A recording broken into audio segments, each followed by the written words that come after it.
क्या पढ़ना था आज की क्लास में?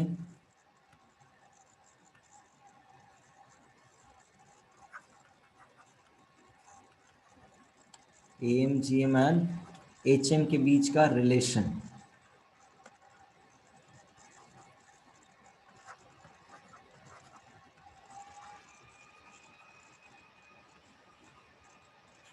Relation between M G M and H M.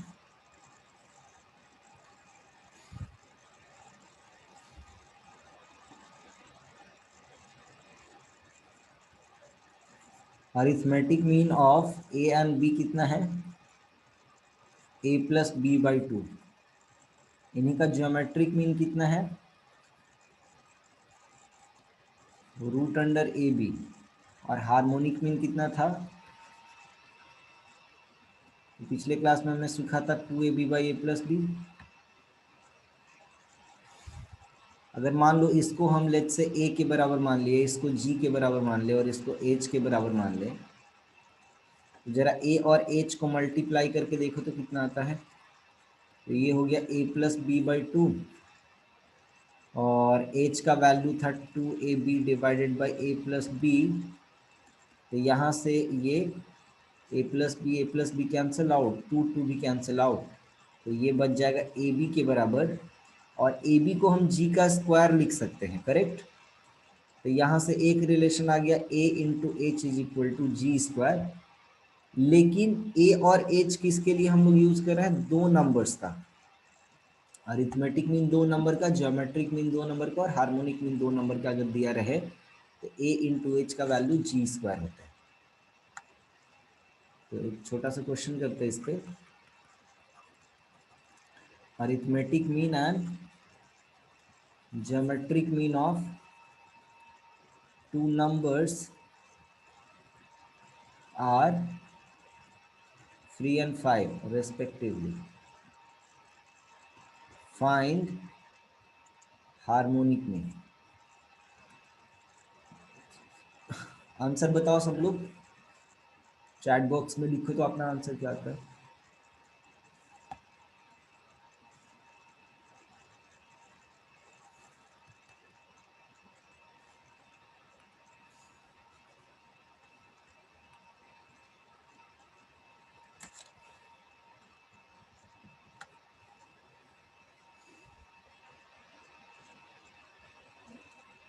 225।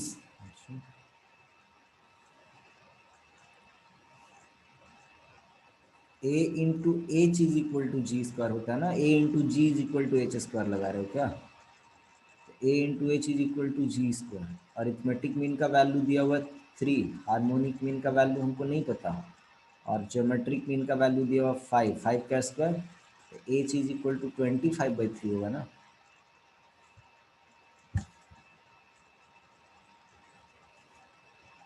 अब देखो यहाँ पे for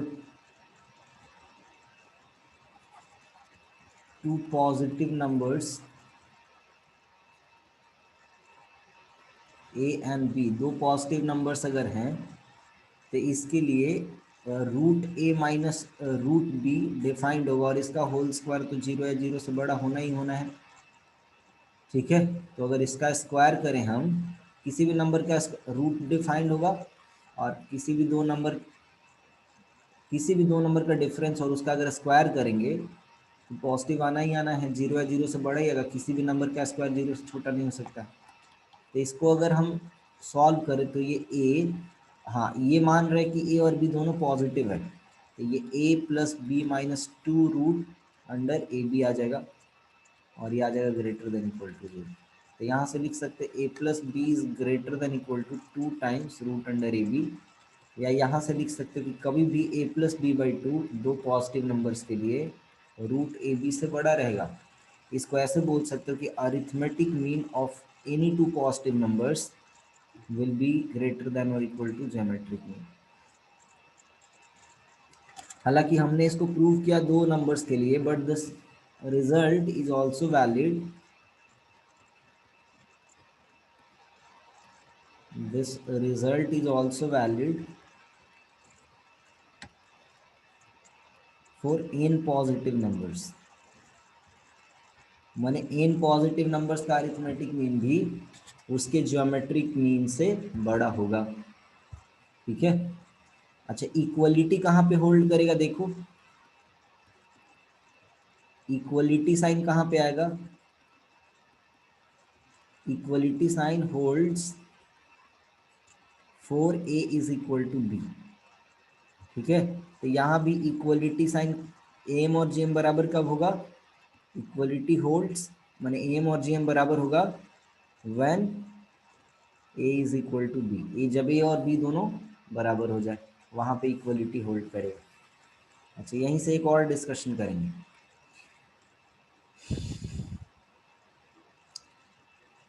इसको ऐसे समझ सकते हो, ऊपर थोड़ा देखो कि a into H is equal to ji square है, ए बी, ये याद करो कहीं ऐसा लिखा हुआ रहता था, तो पिछले क्लास में मैंने बताया था कहीं अगर ऐसा लिखा हो b square is equal to a c, तो ए और सी के बीच में बी को इंसर्ट कर दो, ये जीपी में कन्वर्ट हो जाएगा, यही ना था। G square is equal to A b कैसे होता था, तो ए और बी के बीच में अगर जी इंसर्ट करते तो ये जीपी में कन्वर्ट हो जाता था। तो उसी आइडिया को अगर हम यहाँ फॉलो करें, है ना, उसी आइडिया को अगर फॉलो करें हम, तो ए एच जी बोल सकते हैं यहाँ से, चूंकि a into H is equal to ji square है, तो ए एच जी जो है, ए जी एच जो है, ये एक जीपी फॉर्म करेगा, ये एक जीपी होगा, ज्योमेट्रिकल प्रोग्रेशन। इस कॉन्सेप्ट को थोड़ा यहाँ पे हम अप्लाई करते हैं, तो ए जी एच, ए जी एच एक जीपी है, ध्यान देना, ए जी एच जो है वो जीपी है। अगर जीपी में कोई नंबर मल्टीप्लाई हुआ है तो वही नंबर आगे भी मल्टीप्लाई होगा, समझ रहे बात को। तो यहाँ से यहाँ आने में डिक्रीज हो रहा है कि इंक्रीज, तो डिक्रीज हो रहा है। माने मान लो जैसे यहाँ 8 रहा होगा, यहाँ 4 हो गया, माने 1/2 से मल्टीप्लाई हुआ, तो आगे भी 1/2 से मल्टीप्लाई ही होगा, तो आगे भी डिक्रीज करेगा कि इंक्रीज करेगा, ये सोच के बताओ। आगे डिक्रीज करना चाहिए या इंक्रीज, कोई बताओ, अनम्यूट करके। डिक्रीज। डिक्रीज। डिक्रीज ही करना चाहिए, तो आगे भी ये डिक्रीज ही करेगा। तो यहाँ से क्या रिजल्ट आ गया बेसिकली, कि ए जो है जी से बड़ा होगा और जी जो है ना एच से बड़ा होगा, समझ गए। और यहाँ पे भी इक्वलिटी साइन कब होल्ड करेगा,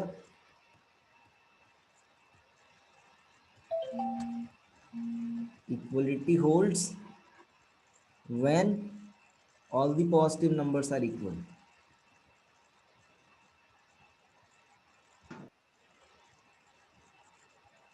जब सारे पॉजिटिव नंबर्स इक्वल हो जाएंगे, जब सारे पॉजिटिव नंबर्स इक्वल हो जाएंगे, तो उनका अरिथमेटिक मीन जो है उसके ज्योमेट्रिक मीन से बड़ा है। ये सारे नंबर्स जब इक्वल हो जाएंगे तो अरिथमेटिक मीन, ज्योमेट्रिक मीन और हार्मोनिक मीन तीनों आपस में बराबर हो जाएंगे।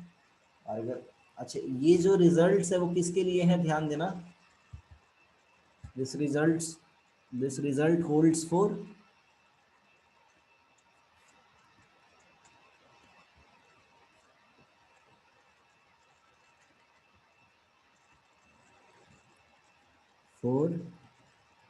AM GM HM of n positive numbers.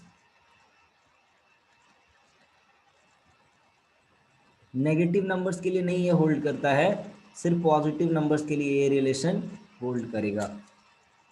ठीक है। अच्छा, आप देखो यहीं से बात, तो यहाँ से कुछ इंपॉर्टेंट डेरिवेशन है। मान लो x कोई पॉजिटिव नंबर है, अगर x पॉजिटिव नंबर है तो x प्लस 1/x/2, x अगर पॉजिटिव हुआ तो 1/x भी 2, तो पॉजिटिव हुआ, तो arithmetic mean of x and 1/x ये बड़ा होना चाहिए किससे, geometric mean of x and 1/x। तो इसका अरिथमेटिक मीन करोगे जिसके ज्योमेट्रिक मीन से बड़ा। ठीक है, तो जब ऐसा यूज करोगे तो ये हो जाएगा x plus one by X is greater than equal to two, और एक्स एक्स कट जाएगा, ये बात समझे, ये वन के बराबर आ जाएगा, तो टू क्रॉस मल्टीप्लाई होकर टू आ जाएगा। यानी किसी भी पॉजिटिव नंबर के लिए वो नंबर और उसके रेसिप्रोकल का सम हमेशा दो या दो से बड़ा होगा। For any positive number sum of that number and its reciprocal will always be greater than और इक्वल टू टू। ठीक है, ये नोट करके लिख लिया बात। सिमिलरली अगर x नेगेटिव हो जाए, if x is negative then x plus one by X जो है वो less than equal to minus two हो जाएगा। ठीक है, अगर x नेगेटिव हो तो ये ऐसा हो जाएगा। इसके प्रूव करने के लिए भी बहुत कुछ मेहनत नहीं करना है। अगर x नेगेटिव है तो माइनस एक्स पॉजिटिव हो गया और minus one by x positive हो गया, तो इनका अरिथमेटिक मीन जो है इसके ज्योमेट्रिक मीन से बड़ा कर दो। x नेगेटिव है तो माइनस एक्स तो पॉजिटिव होगा ना, तो माइनस एक्स और माइनस वन बाई एक्स का अरिथमेटिक मीन तो उसके ज्योमेट्रिक मीन से बड़ा होगा, तो यहाँ से ये रिजल्ट आ जाएगा। समझ रहे हो बात को, ऐसे कर सकते हो। ठीक है, एक्स अगर नेगेटिव है तो माइनस एक्स तो पॉजिटिव हो जाएगा, ये बात। तो यहाँ से ये रिजल्ट पे पहुँचो। अच्छा, इक्वलिटी कहाँ होल्ड करेगा? अगर मान लो कहीं ऐसा दिया हुआ है इक्वलिटी मैंने x plus one by X two के बराबर कब आएगा? जब x का वैल्यू वन होगा, ध्यान देना। और x plus one by x minus two कब होगा? यहाँ पे लिख के देता हूँ, ये टू कब होगा? If x is equal to one. और x plus one by X ये माइनस टू कब होगा? If x is equal to minus one. माने इक्वलिटी होल्ड करेगा x is equal to one पे लेफ्ट में, और राइट साइड वाले पार्ट में x is equal to minus one पे इक्वलिटी होल्ड करेगा। अब देखो क्वेश्चंस कैसे पूछे जाते हैं इसके बेस से।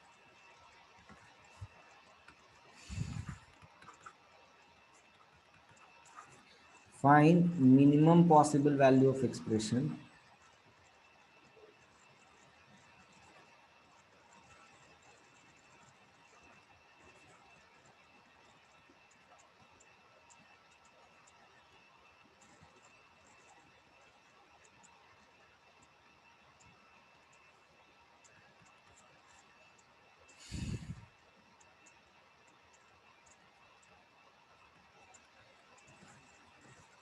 इसका मिनिमम पॉसिबल वैल्यू बताना है। ए बी सी सब जीरो से बड़ा है। तो देखो ध्यान से देखो, इसको क्या लिख सकते हो आप? इसको अलग अलग करके लिखो और देखो ये क्या आता है। जब अलग अलग करके लिखेंगे तो ये ए बाई बी हो जाएगा और ये बी बाई ए हो जाएगा। जरा ध्यान से सोचो कि अगर ए बाई बी को हम एक्स मान ले तो बी बाई ए का वैल्यू कितना हो जाएगा? वन बाई एक्स हो जाएगा। तो अगर ये एक्स है तो ये उसी का रेसिप्रोकल वन बाई एक्स है, तो इसका मिनिमम वैल्यू क्या होगा बोलो? यहाँ पॉजिटिव है ना टू। एक्स ही, तो इसका मिनिमम वैल्यू कितना हो जाएगा बोलो? Sir two. हाँ, क्योंकि ये क्वांटिटी टू या टू से हमेशा बड़ा रहेगा। क्लियर है ना? सिंपल। मान लो सेकेंड क्वेश्चन है हमारे पास,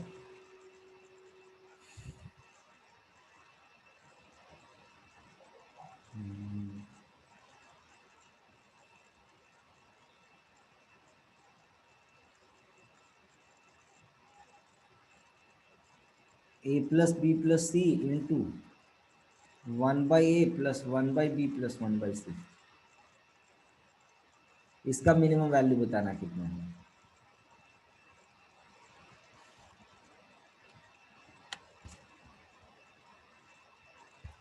देखो दो तरीके से बना सकते हैं। पहले तो मैं सिंपल तरीका बताता हूँ। इसको अगर मैं मल्टीप्लाई करूँगा तो ये मल्टीप्लाई होके ऐसा आएगा,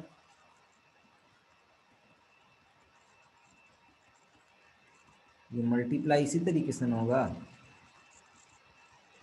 है कि नहीं?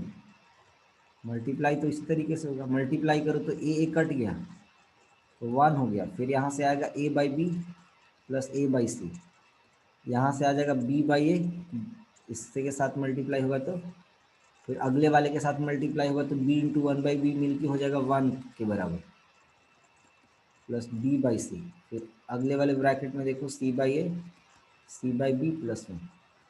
अब अगर आप ध्यान से देखो तो इन दोनों को देखो, ए बाई बी और बी बाई ए को, इन दो नंबर्स को देखो।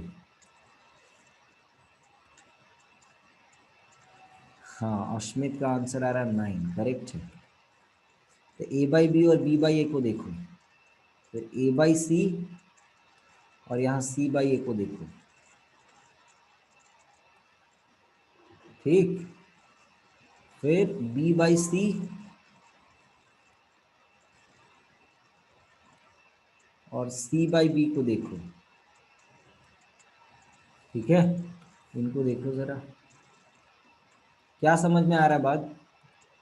बात ये समझ में आ रहा है कि एक पेयर बन रहा है जिसमें एक नंबर है और उसका रेसिप्रोकल है कि नहीं? तो अगर a plus B B by A का और 1 1 1 मिलके कितना हो जाएगा? ये 1 1 1, 3 जगह है 1 1 1,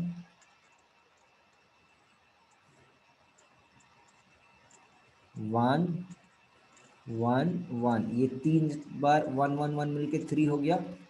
और a plus B by A, sorry A by B plus B by A, इसको एक जगह लिखो, plus A by C plus C by A, इसको एक जगह लिखो, और plus B by A, A by B by A by C by A, फिर है B by C and C by B, red वाला जो है। तो इसका मिनिमम वैल्यू कितना होगा? ये मिनिमम 2 हो जाएगा, ये भी मिनिमम 2 हो जाएगा, और ये भी मिनिमम 2 हो जाएगा। सो टोटल कितना हो जाएगा मिनिमम बताओ? 3 plus 2 plus 2 plus 2, minimum value कितना हो जाएगा? 9 के बराबर। सही है ना? तो इस तरीके से आप सॉल्व कर सकते हो इसको।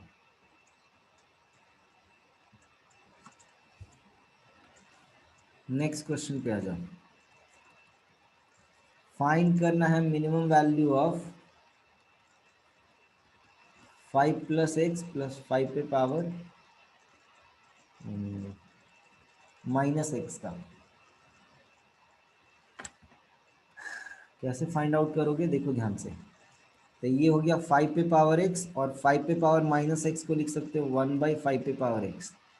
और 5 पे पावर एक्स कभी भी नेगेटिव नहीं होगा, जब भी होगा तो 0 या 0 से बड़ा ही होगा। ये 5 पे power x is always positive, ये बात समझ रहे हो? ये हमेशा पॉजिटिव रहेगा। तो 5 पे पावर एक्स प्लस रेसिप्रोकल है ना एक दूसरे का, तो इसका मिनिमम वैल्यू कितना हो जाएगा? 2 के बराबर। ठीक है, ऐसे कर सकते हो क्वेश्चन। अच्छा, मान लो अगर सिनेरियो ऐसा नहीं हो, कैसे रहे? Find minimum value of A square plus B square. अच्छा, ए बी सी जो है वो 0 से बड़ा है। A square plus B square by A B plus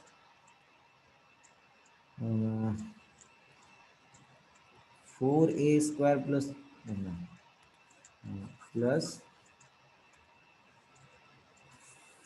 4, या मान लो ऐसे क्वेश्चन है ना, ए भी 0 से बड़ा है, सी हटा दो। और यहाँ पे क्वेश्चन है 4a स्क्वायर। ठीक है, तो इसको अगर हम सेपरेट करते हैं मान लो सॉल्यूशन में, तो इसको लिखेंगे 4a square by A B, और इसको लिखेंगे B square by A B. तो ये हो जाएगा ए कट जाएगा, ये हो जाएगा 4a बाई बी, और बी भी कट जाएगा, ये बी बाई ए हो जाएगा। तो इसका मिनिमम वैल्यू कितना आएगा? इसका मिनिमम वैल्यू निकालने के लिए अब देखो, डायरेक्ट तो फॉर्मूला लग नहीं रहा क्योंकि 4 है, क्योंकि रेसिप्रोकल b बाई 4a होना चाहिए था। समझ आ रहा बात? तो यहाँ से तो डायरेक्ट बनेगा नहीं।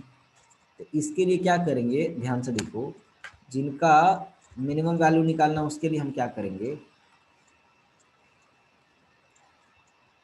बहुत सिंपल सा काम है। आप क्या करो, आप कंसिडर करो टू नंबर्स,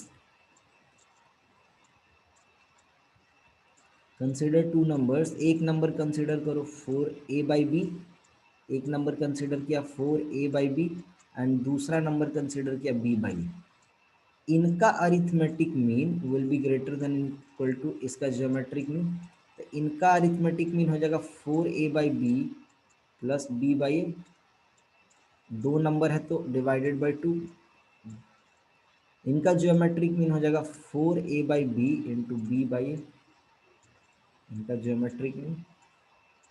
ठीक, अब इसको जरा सिंप्लीफाई कर लेते हैं कि कितना आएगा। इसको अगर सिंप्लीफाई करोगे तो इसको लिख सकते हैं 4a/b plus b/a is greater than equal to, two को क्रॉस मल्टीप्लाई कर दो, 2√अंडर, देखो ये a कैंसिल आउट, ये b भी कैंसिल आउट, तो 2√4 हो गया। तो इसका जो मिनिमम वैल्यू है, मिनिमम वैल्यू कितना आ जाएगा, 2√4 ही तो मिनिमम हो जाएगा, यानी 2 इंटू 2 दैट इज 4, क्योंकि इससे तो हमेशा बड़ा ही होगा जब भी होगा, तो इससे छोटा होने का कोई सवाल तो है नहीं। तो इस तरीके से उसका मिनिमम वैल्यू निकाल सकते हैं। सर एक क्वेश्चन और करके मैं तुमको दिखाता हूँ। मान लो फाइंड आउट करना है, फाइंड मिनिमम वैल्यू ऑफ 25 पे पावर 5 पे पावर x प्लस 5 पे पावर 1 माइनस एक्स था, इसका वैल्यू पता करना, मिनिमम वैल्यू। तो इसको थोड़ा सिंप्लीफाई करके लिखेंगे तो 5 पे पावर x हो गया, और ये 5 पे पावर 1 डिवाइडेड बाई 5 पे पावर x हो गया। सिंप्लीफाई करेंगे तो x ऊपर जाएगा तो घटेगा, डिवीजन में पावर घटता है। तो ये तो नंबर का रेसिप्रोकल नहीं दिख रहा है, यानी इसको लिख सकते हैं 5 पे पावर x प्लस 5/5 पे पावर x। तो ये नंबर का रेसिप्रोकल तो नहीं दिख रहा है क्योंकि एक्स्ट्रा एक 5 है। तो फिर से घबराने का कोई बात नहीं है, हम क्या करेंगे, 5 पे पावर x प्लस 5/5 पे पावर x, ये दो नंबर समझ लो, इनका अरिथमेटिक मीन इन दोनों नंबर के ज्योमेट्रिक मीन से बड़ा होगा, ऐसा सोच लो। इनका ज्योमेट्रिक मीन जो होगा उससे बड़ा होगा।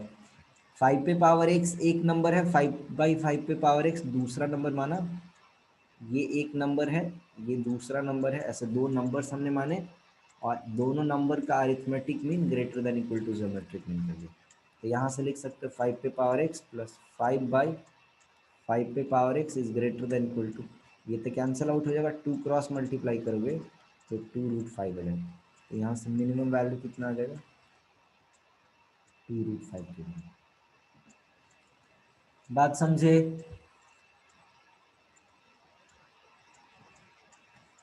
क्लियर है?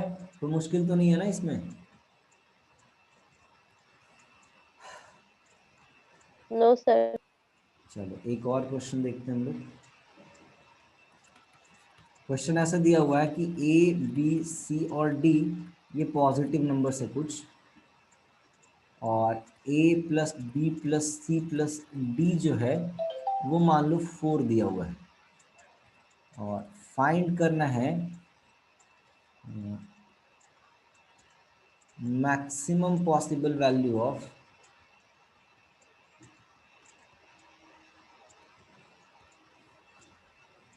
Find maximum possible value of a plus B into C plus D.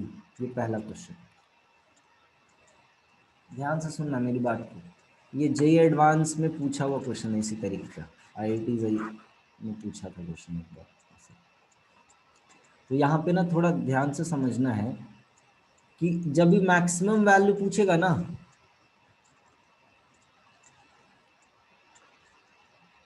तो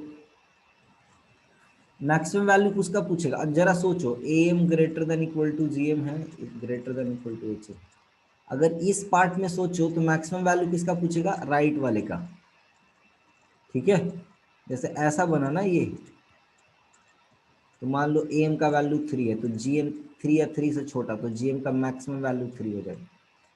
तो जब भी मैक्सिमम वैल्यू पूछेगा ना, तो ये ध्यान रखना कि एम जीएम को अगर यूज करके बनाना तो जीएम का मैक्सिमम वैल्यू पूछेगा, यानी प्रोडक्ट का मैक्सिमम वैल्यू पूछेगा। जीएम में प्रोडक्ट इन्वॉल्व रहता है ना, और एम के बारे में अगर पूछेगा तो इसका मिनिमम वैल्यू पूछेगा, यानी सम इन्वॉल्व रहेगा।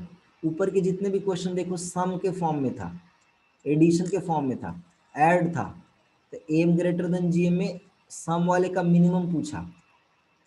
समझ रहे हो बात को? वैसे ही जीएम एचएम में अगर अप्लाई होगा तो जीएम का पूछेगा तो मैक्सिमम मिनिमम पूछेगा, और एचएम का अगर पूछेगा तो मैक्सिमम पूछेगा। वैसे एएम और एचएम में अगर कभी अप्लाई होता है तो एएम का पूछेगा मिनिमम, और एचएम का अगर पूछना होगा तो पूछेगा मैक्सिमम। पर मोस्टली 90% क्वेश्चंस जो होते हैं, मैक्सिमम क्वेश्चंस जो होते हैं वो एएम जीएम के रिलेशन पे बेस्ड होता है, मैक्सिमम क्वेश्चंस। तो ध्यान देना, जब सम वाला क्वेश्चन रहेगा, सम वाला रहेगा पार्ट तो मिनिमम पूछेगा, और प्रोडक्ट वाला पार्ट रहेगा तो मैक्सिमम पूछेगा, पहला। दूसरा, अगर सम वाला पार्ट पूछेगा तो प्रोडक्ट वाला पार्ट दिया रहना चाहिए, या कोई ऐसा सिचुएशन हो सकता है जिसमें प्रोडक्ट फाइंड किया जा सकता है। ठीक है, जैसे देखो ऊपर के क्वेश्चंस में प्रोडक्ट दिया हुआ नहीं था, 5 पे पावर x और 5 पे power 1 minus x, but product find out किया जा सकता है, देखो √5। ठीक है ना, तो वही बात है, प्रोडक्ट या तो दिया रहना चाहिए, या नहीं तो ऐसा कुछ सिनेरियो होना चाहिए जिसमें प्रोडक्ट हम लोग फाइंड आउट कर सकते हैं। First thing. सेकेंड थिंग, अगर प्रोडक्ट के बारे में पूछेगा तो सम या तो दिया रहना चाहिए, या ऐसा सिचुएशन होना चाहिए जहाँ पे सम फाइंड आउट किया जा सकता है। अब देखो ध्यान से, पहला, ये तो पहला ऑब्जर्वेशन हो गया। कुछ important things to remember.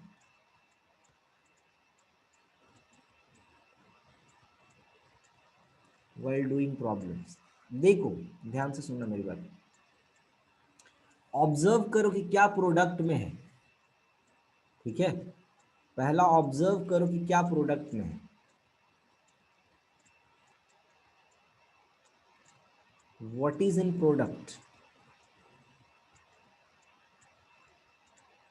Take the whole thing as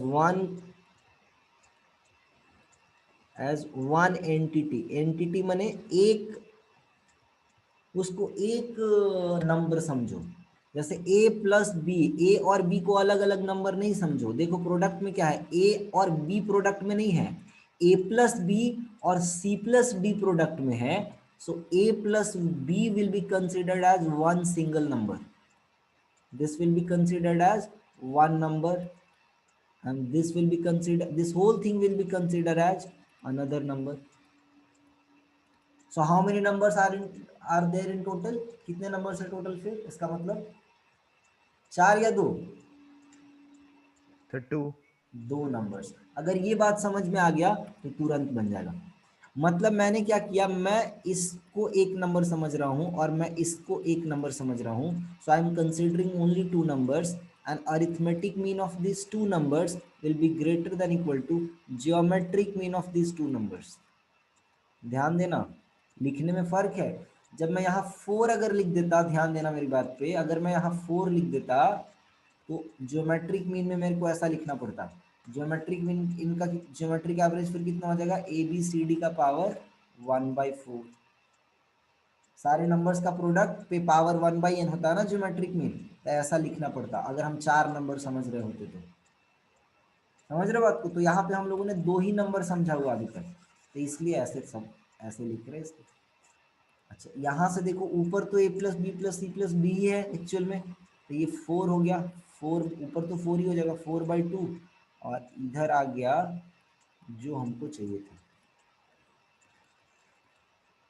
ठीक, तो ये हो गया 2 greater than equal to root under a plus B into C plus D. अब रूट हटाओगे तो इधर 2 का स्क्वायर हो जाएगा, और इधर आ जाएगा a plus B into C plus D. ये जो नंबर है a plus B into C plus D, ये 4 या 4 से छोटा है, तो मैक्सिमम वैल्यू इसका कितना हो गया, मैक्सिमम पॉसिबल वैल्यू कितना हो जाएगा, 4 के बराबर है। समझ आई बात? ये स्टोरी है इसमें, ये कहानी। क्लियर है यहाँ तक? Yes, sir. ओके। एक बार फिर से बता दीजिएगा सर। देखो दूसरा क्वेश्चन देखो समझ में आ जाएगा। मान लो अगर ऐसा दिया रहता a into B plus C into D, अगर मान लो दिया रहता, ठीक है, तब इसका कैसे लिखते हैं हम लोग? तब इसको क्या लिखते हैं? इसको 1 नंबर कंसिडर करो, इस पूरे को 1 नंबर कंसिडर करो और इसको 1 नंबर कंसिडर करो। तो टोटल कितने नंबर्स हैं? Total 3 numbers. तो इसको ऐसे लिखो, एक नंबर ए, दूसरा नंबर बी प्लस सी और तीसरा नंबर डी, इनका arithmetic mean will be greater then इनका ज्योमेट्रिक मीन, यानी ए इंटू बी प्लस सी इंटू डी पे पावर 1/3। ठीक, ये कितना हो जाएगा यहाँ से? 4/3 ग्रेटर देन, अब ये कितना हो जाएगा देखो, a into B plus C into D पे पावर 1/3। 4/3, इधर से पावर हटाओगे ना ये 1/3, इधर पावर 3 हो जाएगा, समझे? तो इसको ऐसे लिख सकते हैं। अब यहां से देखो, a into B plus C into D is less than equal to कितना हो जाएगा? 64/27, यानी मैक्सिमम वैल्यू कितना आ जाएगा? 64/27। समझे कि नहीं समझे, बोलो। सर वो 4 कहाँ से आया? कौन 4 कहाँ से आया? कहाँ से 4? ऊपर में दिया हुआ जी, a plus B plus C plus D का वैल्यू 4 दिया हुआ है, ठीक है। ओके। इसका वैल्यू 4 हो गया बच्चे, क्वेश्चन में दिया हुआ है। समझ पाया ना ये सवाल? आसान है, मुश्किल नहीं है। चलिए थर्ड क्वेश्चन पे मैं आता हूँ, थोड़ा मुश्किल बढ़ाता हूँ। एक तो रहेगा ABCD का निकालने के लिए, ये आपका होमवर्क रहेगा, ये आसान से है। फोर्थ क्वेश्चन है, मान लो ऐसे है बच्चे, ए स्क्वायर है ना, ए स्क्वायर और BCD लिखा हुआ है, ठीक है। तो इस टाइप के क्वेश्चन को क्या करोगे, ध्यान से देखना, यहाँ फिर से याद रखने वाली कुछ बात है। क्या ध्यान रखोगे? रिमेंबर,